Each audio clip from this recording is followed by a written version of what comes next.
Olá, meu nome é Manuel Gibson. Bem-vindo a este vídeo sobre circuitos de casamento de impedâncias. Quase tudo ao mesmo tempo, no mesmo lugar e agora. Os assuntos deste vídeo são quase tudo que vimos até aqui, projeto de estrutura L passa baixa, projeto de estrutura L passa alta e veremos algumas considerações. Este vídeo pretende ser um fechamento, uma conclusão dos projetos de estrutura em L passa alta e passa baixa e das equivalentes série paralelo vistos até aqui. O que nós vimos até aqui, ou quase tudo que nós vimos?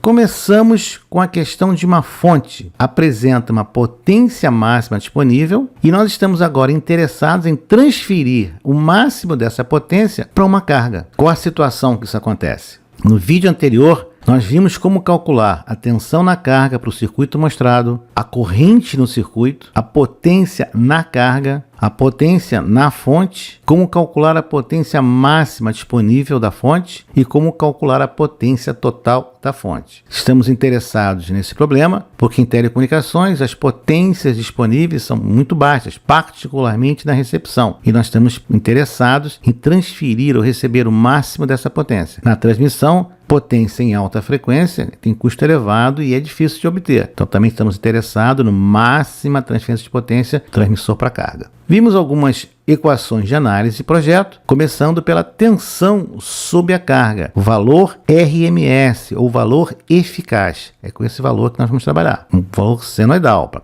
caso senoidal. Calculamos a corrente máxima que passa na carga, ou melhor, a corrente que passa na carga, então vamos ver qual é o valor máximo, e daí obtemos qual é a potência que está sendo dissipada na carga para essas condições. Vai depender do valor da fonte, o valor SRMS, e também do valor da resistência de carga e de fonte. Nós deduzimos que a potência máxima que uma carga de uma fonte senoidal, nós determinamos que a máxima potência disponível por uma fonte senoidal é dado pelo seu valor médio quadrático ao quadrado, dividido por 4 vezes o valor da resistência da fonte. Essa é a máxima potência que uma fonte senoidal transfere para uma carga. É a condição de carga casada. Essa potência só é obtida na condição de carga casada.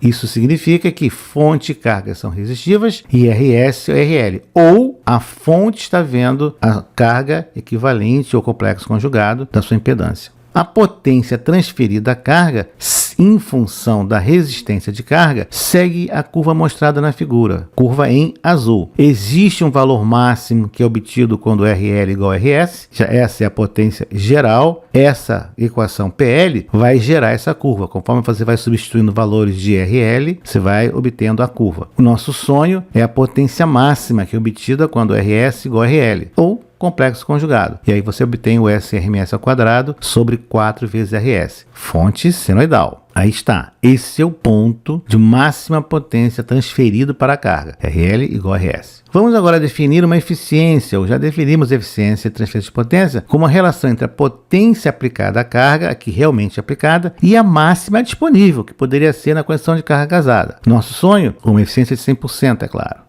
Aí está a equação geral de eficiência, 4RSRL sobre RS mais RL ao quadrado, que gera a curva em azul. O valor máximo de eficiência é obtido quando RS igual a RL, igual a 1 ou 100%. Aí está o valor onde ocorre a máxima eficiência de transferência de potência, RS igual a RL, e a eficiência igual a 100% ou 1. Nós também já trabalhamos com o parâmetro descasamento, perda de transmissão ou perda por descasamento, que vai ser aqui nesse instante definido como 10 vezes log na base 10 da eficiência de transferência de potência. Nós trabalhamos anteriormente com o coeficiente de reflexão de tensão. Agora estamos trabalhando com a eficiência de potência. Pelo gráfico, pela curva, você pode ver que o valor mínimo de perda é 0 dB, obtido na condição de carga casada, onde RS é igual a RL. Ou nessa condição, você vai ter RS e RL, eles são iguais. Essa é a condição de 0 dB de perda por descasamento, nosso sonho.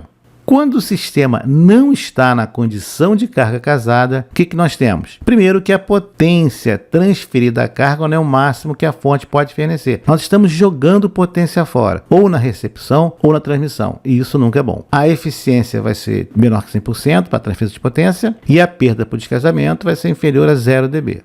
E a solução? Fácil. Uma possível solução é a utilização de circuitos ou estruturas de casamento de impedância. Dentre as estruturas mais utilizadas, temos em L, T e em π. Podemos também utilizar transformadores de banda larga ou linha de transmissão. Já vimos isso em vídeos anteriores. As estruturas de casamento também atuam como filtros, particularmente passa abaixo, para nós reduzirmos o nível de harmônicos e espúrios na transmissão, por exemplo. Na condição de carga casada, RL igual a RS, então a transferência é máxima. Não ocorre perda por descasamento, só que é uma condição rarissimamente encontrada na prática. Nesse caso, a eficiência de transmissão é potência máxima e raramente acontece, TL igual a 0 dB. Uma possível solução, como vimos, é nós colocarmos entre a fonte e a carga uma estrutura de casamento de impedância, um circuito de casamento de impedância. Esse retângulo verde, vai ter um circuito aí. Essas estruturas, elas convertem, transformam a impedância de carga para uma situação de carga casada com a fonte. Estamos utilizando estruturas do tipo passa-baixa, mais comuns na área de transmissão. A razão é que nós vamos reduzir o nível de interferência, harmônicos e espúrios no sistema. Uma desvantagem é que essas estruturas, elas vão ter uma certa largura em que ocorre o casamento dentro de uma certa perda por descasamento. Essa banda vai depender da configuração dos componentes da frequência de operação. Então você não pode projetar uma estrutura para uma frequência F1 e achar que vai trabalhar com F2, o F2 é muito maior ou menor do que F1. Não, ela é sintonizada para aquela frequência. Se você quer banda larga, é outro problema. Tanto a fonte quanto a carga podem apresentar impedâncias complexas, reativas, indutivas, de qualquer combinação. Em teoria, nós sempre podemos obter uma estrutura de casamento sintonizada que leve à condição de máxima transferência de potência. Essa é a beleza da teoria e da prática. Vemos agora a situação, nós temos dois resistores, R1 e R2, interligados por estrutura em L. No caso, R2 maior do que R1. Resistência maior, sempre paralelo com a reatância que fica em X2, em paralelo com o sinal. X1 menor valor, ou X1 está associado ao menor valor de R1 e X1 está em série com o sinal. X2 em paralelo com R2 e X1 em série com R1. A reatância X2 está em paralelo com a resistência R2 e a reatância X1 está em série com a resistência R1.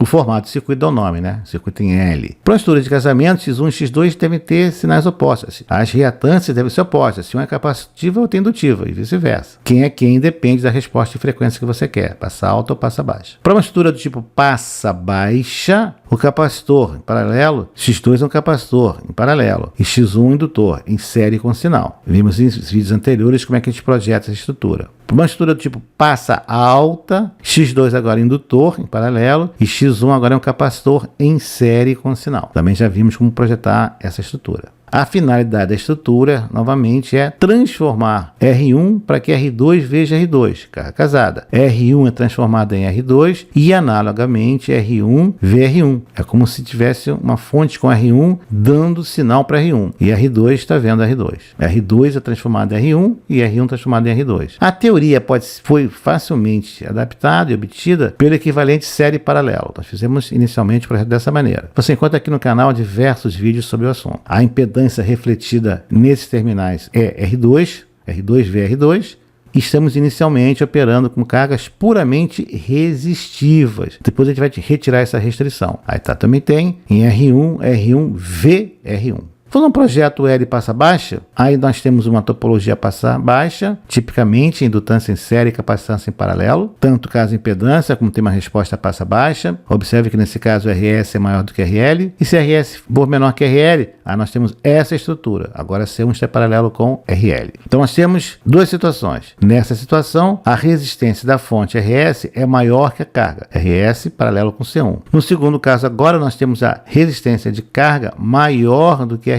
Então RL agora é que está em paralelo com C1. Veja que o capacitor C1 mudou de posição. Ou ele fica em paralelo com a fonte ou em paralelo com a carga. Como é a sequência de projeto, nós já vimos. Primeiro identificar quem é maior, quem é menor resistência. Determina o XC em paralelo. Determina CP. Determina qual é o valor equivalente série, com esse valor determina XL, e aí de XL nós temos L. Observe que é em função de F, então o circuito depende da frequência, ele varia com a frequência, é a frequência de operação. Vamos a um projeto passa alta, muito simples, essa é a topologia passa alta, dupla função também, casamento de impedância, o capacitor agora está em série com sinal, L1 está em paralelo, nesse caso RS menor que RL, RS maior do que RL agora muda, então quem é resistência mais alta, em paralelo com a reatância, seja indutiva ou capacitiva. No caso agora, como é passa alta, paralelo com L. RL, que é menor, está em série com C1. Aí nós temos o primeiro caso, a resistência de carga é maior que a da fonte. Como ela é maior, está em paralelo com L1. No segundo caso, RS, que é maior que RL. Então agora, RS está em paralelo com L1.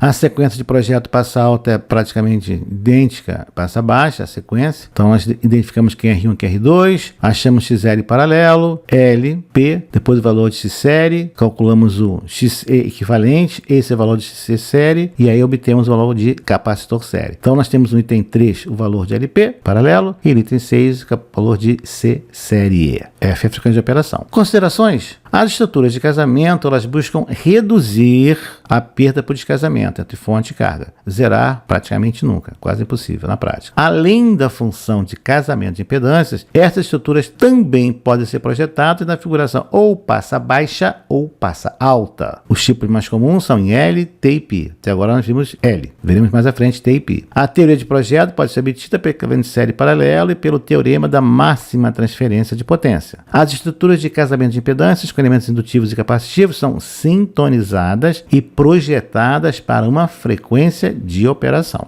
Em situações práticas, devemos estar atentos quanto ao tipo de reatância utilizada, que deverá ser adequado tanto aos níveis de potência quanto à frequência de operação. Se você tem um indutor em série e cosinal, cuidado com a corrente no fio que faz esse indutor, cuidado com as perdas. Na prática, toda reatância apresenta perdas, não importa se indutor ou capacitor. E se eles forem incorretamente escolhidos, podem dissipar suficiente calor para derreter a solda do circuito impresso. Sim, eu já vi isso acontecer. Muito cuidado com potências da ordem acima de 100 watts. Não se iluda, você só vai encontrar a famosa VSWR igual a 1 devido à imprecisão do instrumento de medida. É muito difícil conseguir isso. Ou em situações muito específicas em laboratório. L passa baixa. Aí está, estrutura L passa baixa, RS maior do que RL. A estrutura passa baixa com RL maior do que RS. Passa alta, aí está, RS maior do que RL e RL maior do que RS. Então, dentro da mesma topologia, passa baixa ou passa alta, quem muda de posição é o capacitor. Veja, passa baixa, o que está acontecendo no capacitor? Na topologia passa alta, quem muda de posição é o indutor, sempre em paralelo com a maior resistência. Para refletir, para você pensar um pouco. Vamos supor que você montou o circuito ao lado para uma carga de 10 ohms. Então, RL igual a 10 ohms. E que a potência